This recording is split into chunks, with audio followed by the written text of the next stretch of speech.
I'm Sean Cooper, president and owner of Fit Financial Consulting LLC, a registered investment advisor. Over the last few weeks, I've been talking about annuities. So immediate annuities, deferred annuities, which include fixed indexed, and variable annuities. But when do they all actually make sense? There are a couple of reasons why people choose to utilize annuities that make sense.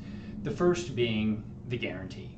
So fixed annuities and fixed index annuities both come standard with some kind of guaranteed rate of growth built into the contract. Variable annuities also typically have the option of tacking on a guaranteed rate of growth in the form of a rider at an additional cost. So these guarantees are great for providing essentially a method of growing your investments without directly being tied to the market, or at least providing some form of uncorrelated returns. In addition to guaranteed growth, these annuities can also be used to provide guaranteed income. So immediate annuity, that's essentially what it is. It's guaranteed income. There's no growth aspect to it. However, with your fixed index, and variable annuities, after your account is no longer in the accumulation phase, that growth phase, and you choose to start taking income, you can choose to annuitize that contract, or many of the contracts will offer some kind of guaranteed withdrawal rate that you can take off of it. So you can actually provide guaranteed income off of those contracts in addition to the prior mentioned guaranteed growth. Now, depending on how you take that income, you can actually blow up that guaranteed income or completely void it entirely. But assuming you annuitize or you stick to the withdrawal rate that they allow for, you can provide income for your lifetime, or depending on which options you've selected, your spouse's lifetime, or for a set period of time.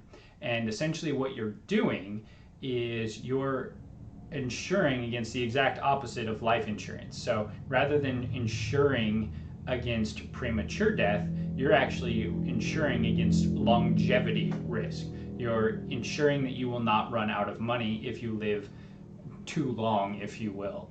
So, and like I said, you can select that income to be for your lifetime, you and a spouse, or for a set period of time. The risk you're taking on is the lack of liquidity once you create that guaranteed income, because you're pretty set in as to what you can actually take at that point. You're also taking on the risk of leaving money on the table. So if you do pass prematurely, you could actually leave a lot of money on the table, because they're not going to suddenly just pay that out after you've already annuitized the contract. The second reason that people will often utilize annuity contracts is for as a tax-deferred investment vehicle. So money invested into annuity will grow tax-deferred, much the way it would inside of a retirement account.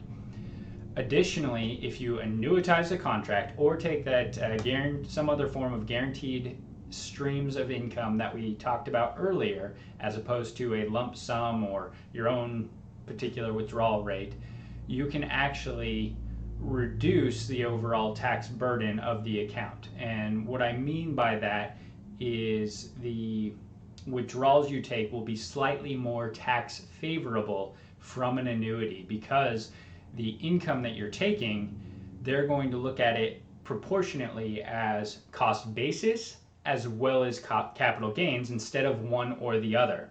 And I know that may sound convoluted, but to put it in perspective, some investments are actually going to force you to recognize all of your capital gains first when you withdraw the funds. Now, that's not for a lot of investments, but for some of them, that is the case. And then the non-taxable cost basis is withdrawn later. This results in a much higher tax burden right up front for those types of investments, and possibly could even throw you into a much higher tax bracket.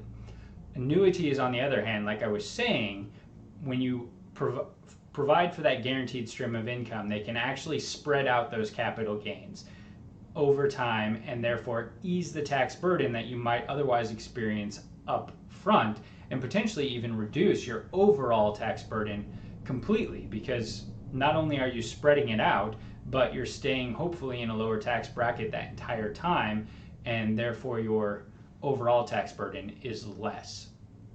So for that reason, people who are looking at annuities for the tax favorable investment are often those who have already maxed out their retirement contributions, and they anticipate being in a much higher tax bracket in retirement. So that would be the second area where it makes sense. So to recap, just two options where annuities really tend to stand out as a logical investment, and that is if you need the guarantee or want the guarantee, or for the additional tax benefits, and that's if you don't have any other more tax favorable investment options available. Next week, we'll talk about the pitfalls of all of these different annuity contracts. If you have any questions in the meantime, my number is 720-808-6979, or my email, sean.cooper@fitfinancialconsulting.com. Thanks.